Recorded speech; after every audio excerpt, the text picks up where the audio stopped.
Tucked away in the rolling hills of Wyoming, Brookside seems like a place where nothing out of the ordinary ever happens. The streets are quiet, the houses are neat, and the residents go about their daily business. But behind this idyllic facade lie secrets that can shake even the most resilient person. One of these houses is home to David and Elizabeth Wilson, along with David's mother, Maria. Elizabeth, who recently moved to Brookside, is struggling to find her place in the new town. Maria, a former psychologist, has given them shelter. At first glance, they seem like a normal, happy family.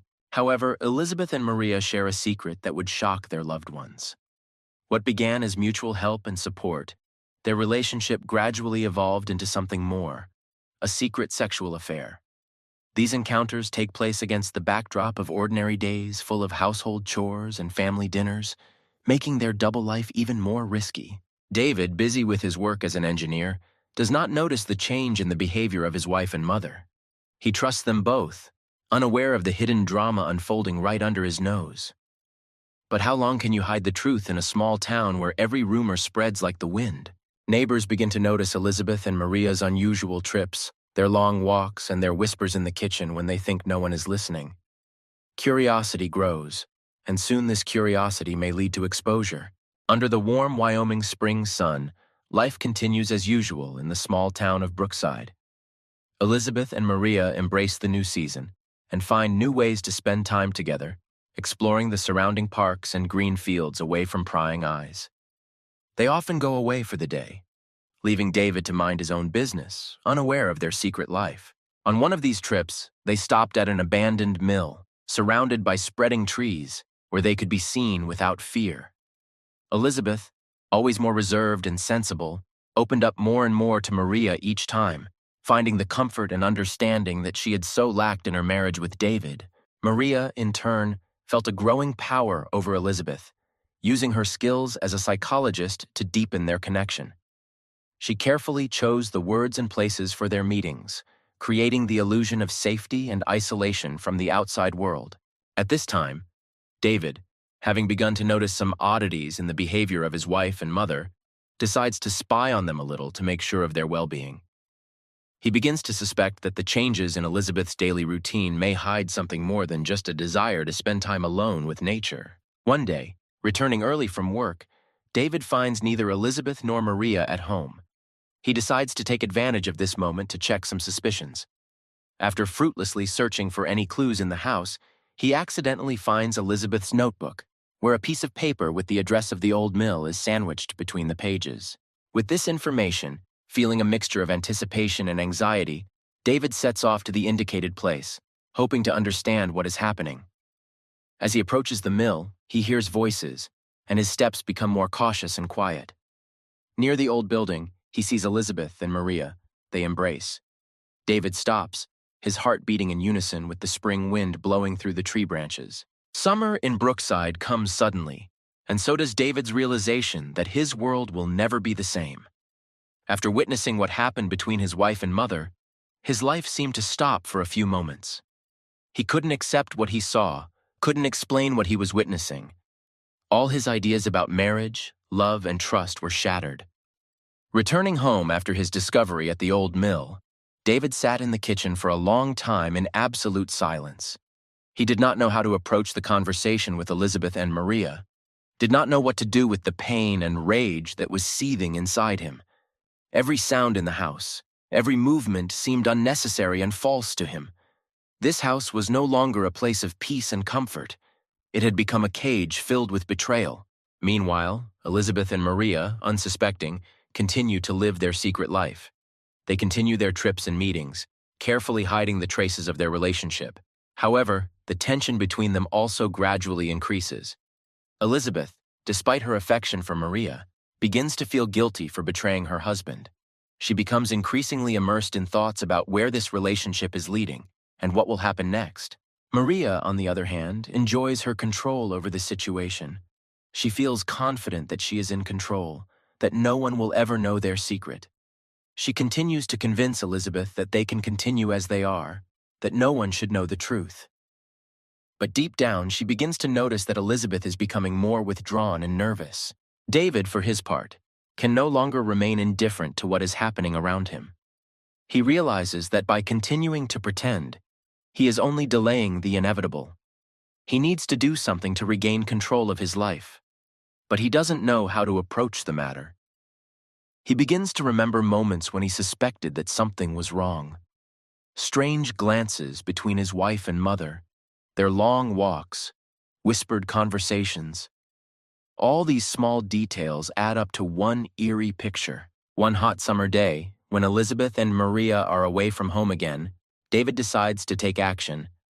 He feels that he can no longer tolerate this deception, but he is not ready for an open conflict. Instead, he begins to plan a more cunning move. He decides to install hidden cameras in the house to record what is happening between Elizabeth and Maria.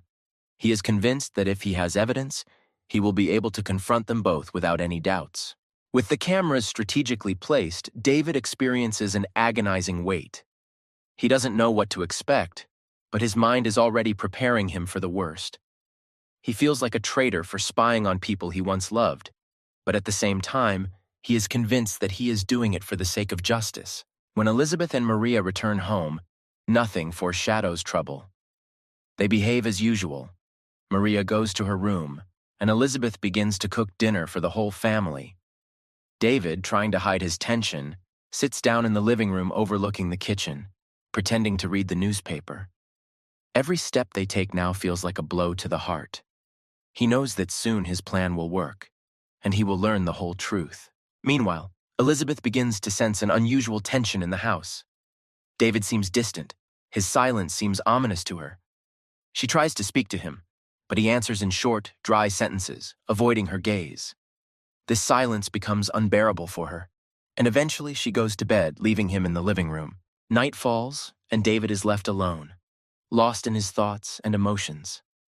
Tomorrow he will wake up a different person. It's morning.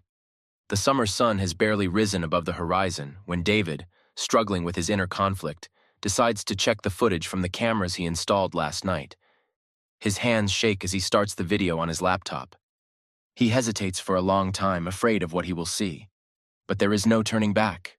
The footage shows scenes of everyday life at home, conversations in the kitchen, casual encounters in the hallway. But the longer he watches, the more bizarre moments become apparent. Touches that linger too long, quiet whispers, fleeting glances that can no longer be interpreted as innocent. Then the camera captures what David was so afraid to see. He watches Elizabeth and Maria, confident that no one is watching, hugging and kissing in the living room. David's chest tightens.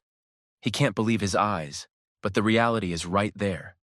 His wife and his mother, the women he's trusted his entire life, have been living double lives behind his back. He feels the world crumbling around him. His heart beats dull and heavy. Thoughts race through his head. How could they? How long has this been going on? Why them? David closes his laptop with rage and despair. He can no longer sit in inaction. His soul is consumed by anger mixed with a sense of betrayal. He ponders for a long time what to do next, but every decision seems senseless and useless. He knows one thing: this deception must be exposed. For several days, David walks around in a daze. Elizabeth and Maria continue their routine lives, unaware that David knows the truth. They act as they always do, with family warmth, cooking, spending time together, as if nothing is happening. But inside David, a determination is growing to end this lie. One evening, when Maria goes to her room early, Elizabeth is left in the kitchen, clearing away the dinner dishes. David enters the room, his steps heavy, his eyes full of inner pain. Elizabeth, sensing his presence, turns to him. But before she can say a word, she sees his face. His gaze is cold, full of hidden emotions. He doesn't say anything more. Instead, he takes out his laptop and turns on the camera feed. Elizabeth, stunned, can't hide her shock. She sees herself and Maria on the screen, their secret relationship captured on video. Her hands drop, her face goes pale. She knows it's all over now. David is silent. He doesn't want to shout or cause a scene. His strength in this moment was that he was no longer trying to pretend. Elizabeth tries to find the words to explain, but at this moment they seem empty. Every word she says is just an attempt to justify the inevitable. How long has this been going on? David finally asks. His voice is surprisingly quiet, but there is hidden pain in it. Elizabeth cannot answer right away. She stands before him, helpless and exposed, unable to find an excuse or an explanation. All she can do is remain silent. Finally, she whispers, "I don't know what to say." Her words hang in the air, but they bring no relief. David slowly turns away and leaves the room. He feels that this conversation will not change anything. Now, it is all up to him. What to do next, how to live with this truth, and what will happen to their marriage. He needs time to realize that his life will never be the same again. After the revelation, everything in the Wilson house changed. The atmosphere became tense and oppressive. The silence that had once brought peace now weighed on everyone in the house. Every step, every glance was accompanied by invisible but tangible barriers. The house, once filled with warmth and comfort, turned into a cold battlefield where everyone was forced to fight their own demons. David, shocked and devastated, becomes increasingly withdrawn. He avoids any conversation with Elizabeth and Maria, preferring to spend time alone. His workdays become longer, his evenings more torturous. He spends hours in the garage, fixing and dismantling old things, rather than face those who have so cruelly betrayed his trust. Elizabeth feels this alienation and confusion. She knows that their marriage is hanging by a thread, but she doesn't know how to bring it back. She is afraid that any word she says will only make the situation worse. One evening, she finally gets up the courage to talk to David. When she finds him in the garage, he is sitting at a table surrounded by tools, pretending to be busy fixing an old radio. His hands are working, but his mind is clearly far from here. Elizabeth sits quietly across from him and tries to start a conversation. "David, I'm sorry," she whispers, her voice shaking. "I don't know what to say, but I want to try to make things right." David doesn't look up, continuing to work on the radio parts. Several minutes of silence pass between them until he finally puts his tools down and looks at her. "Fix it?" His voice is cold and distant. "How are you going to fix it, Elizabeth? Take back what you did?" Her face turns even paler. She knows this conversation won't be easy, but she needs to do something to save their marriage. I was confused. Maria, she was manipulating me, and I just didn't know how to stop it," Elizabeth continues, her voice breaking with emotion. "You didn't know how to stop?" David grins, but there's no humor in his eyes. "You could have stopped at any time, Elizabeth. You could have said no, but you didn't. You chose to betray me, and now you want to fix it?" Elizabeth doesn't know what to say. She feels like everything is crumbling around her.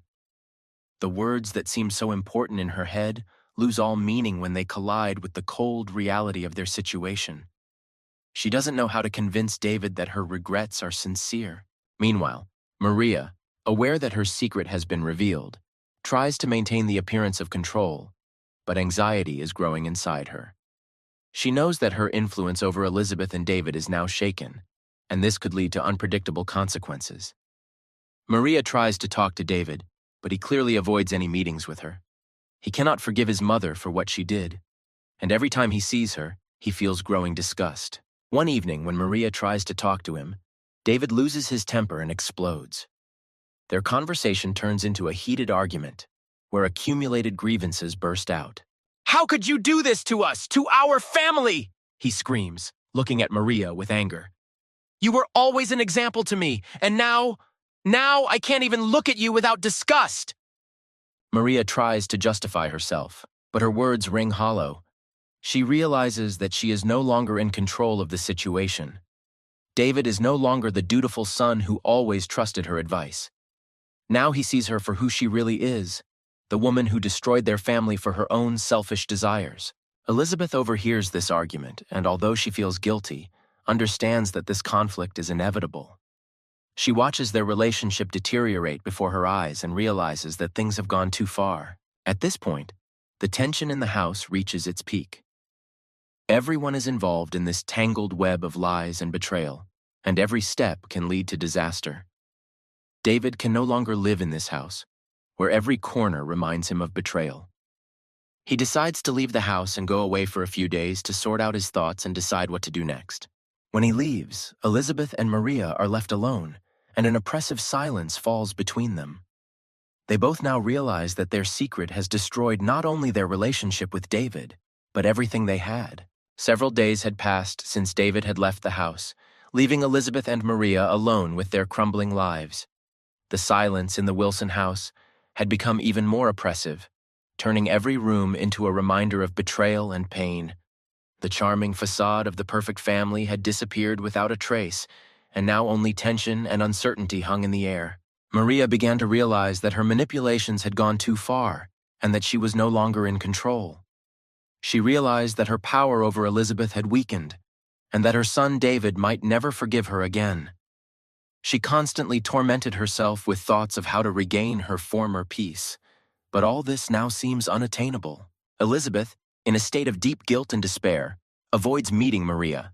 Their once passionate and secret relationship has now become a source of horror and disgust. Elizabeth can no longer look at Maria the same way, because now everything they had has turned into destruction not only of their lives, but also of the life of David, whom she once loved. She begins to see Maria not only as a temptress, but also as the source of all her troubles. Maria, in an attempt to reconnect, insists on talking to Elizabeth. One evening, as darkness falls over Brookside and the house falls into a tense silence, Maria enters Elizabeth's room, intending to discuss the future. But Elizabeth, lost in her own tormented thoughts, has already decided that she does not want to continue the relationship. "We need to talk," Maria begins, her voice quiet but firm. She sits down across from Elizabeth, trying to meet her eyes. "You know we have no choice but to talk and sort this out." Elizabeth doesn't look at her. Her gaze is directed at nothing. Memories of the days when it all began swirl in her head. She feels her life spiraling out of control, captive to Maria's manipulations. But today, she is no longer the weak woman who is ready to submit. There is a rage brewing in her soul that has been suppressed for too long. "You should have stopped this sooner," Elizabeth finally says, her voice quiet but filled with pain and anger. "You manipulated me. You knew what you were doing, and now everything is ruined. My life, my marriage, everything." Maria knows this conversation will be a turning point. She tries to find the right words, but every argument she makes is met with Elizabeth's cold, condemning gaze. "You think it's that simple?" Maria raises her voice, losing control of herself. "I loved you, and you knew it. It wasn't manipulation, it was real." "Real?" Elizabeth stands up from her chair, her eyes burning with fury. "It was a lie. You destroyed my marriage, my life, and all for what? For your selfish passion? I can't take it anymore." Maria takes a step towards her, trying to calm her down, but Elizabeth pulls away. The tension in the room reaches its peak. Maria tries to hug her, but Elizabeth pushes her away in anger, causing Maria to trip and fall. Elizabeth, seeing Maria hit the edge of the dresser and remain motionless on the floor, froze for a moment. Time seemed to stand still. Maria's eyes were closed and blood was slowly starting to ooze from the wound on her head. Elizabeth panicked. Her entire world, which had been slowly collapsing until that moment, had now collapsed into chaos. She runs to Maria, shakes her, screams, trying to understand what happened, but there is no answer. She understands that this is the end. Everything in the room becomes unbearably quiet, as if the air itself froze, frightened by the horror of what is happening. Elizabeth is in shock. She doesn't know what to do next. Her mind is filled with the horror of what happened. It wasn't intentional, but now her life is changed forever. She sits next to Maria's body, unable to move, as if this moment has frozen her in a reality that no longer makes sense. Meanwhile, David, back in town after a few days away, feels a heavy atmosphere as he approaches the house. He opens the door, expecting the usual silence, but finds no one there. There is a strange tension in the house. He slowly climbs the stairs and hears faint sobbing. When he enters the bedroom, he sees Elizabeth sitting on the floor next to her mother's body. His eyes widen in shock. He can't believe what he sees in front of him. Mary is dead, and Elizabeth is sitting next to her, her hands and face covered in blood. David is silent. This moment is the culmination of everything they have experienced in the last months. There are no questions now, no answers. Only the horror and tragedy that has filled their lives. The silence that fell over the Wilson house seemed endless. David stood in the doorway of his bedroom, unable to take his eyes off the scene before him. His mother lay lifeless and bleeding on the floor, and his wife sat next to him, her head in her hands, her body racked with sobs. Time stood still, and for him the world had shrunk to this room, to this tragedy he could not comprehend. David took a few steps forward, his breathing quick and ragged.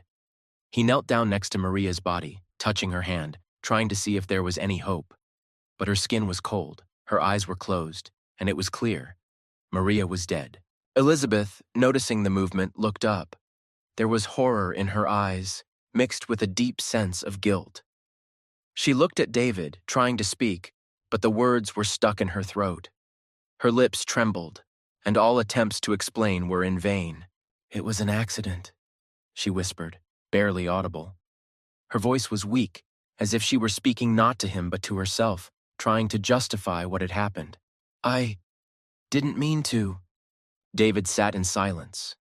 The events of the last few months flashed through his mind, the betrayal he had discovered, the bitterness that had settled in his heart, and now this, his mother's death.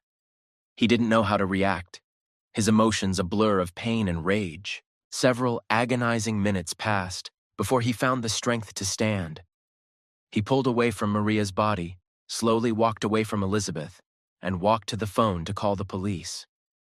All that was left of their life was now a grim reality, where there was no more love, no more trust, only death and crime. Elizabeth, seeing David silently dialing the number, rose from the floor trying to stop him. Her hands were still covered in blood, her face a picture of pure horror. "No, David, please don't call. It was an accident. I didn't mean for it to end like this." She grabbed his hand, begging.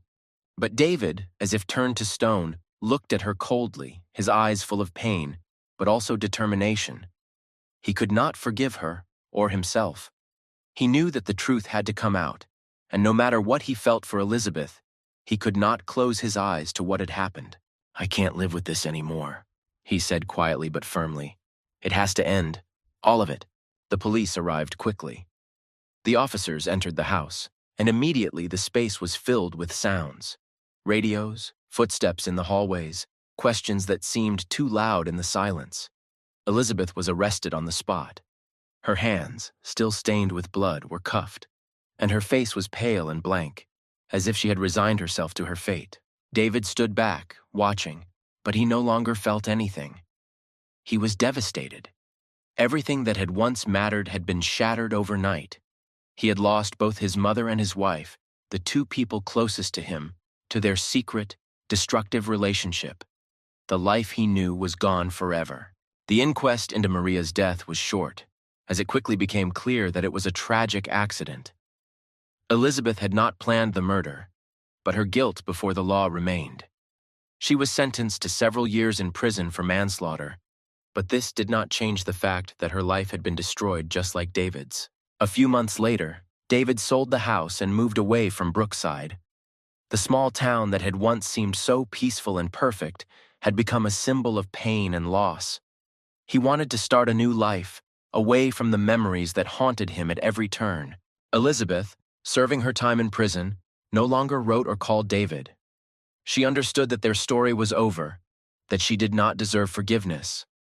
All her dreams, her marriage, and her connection with Maria, all this turned into a tragedy that nothing could change.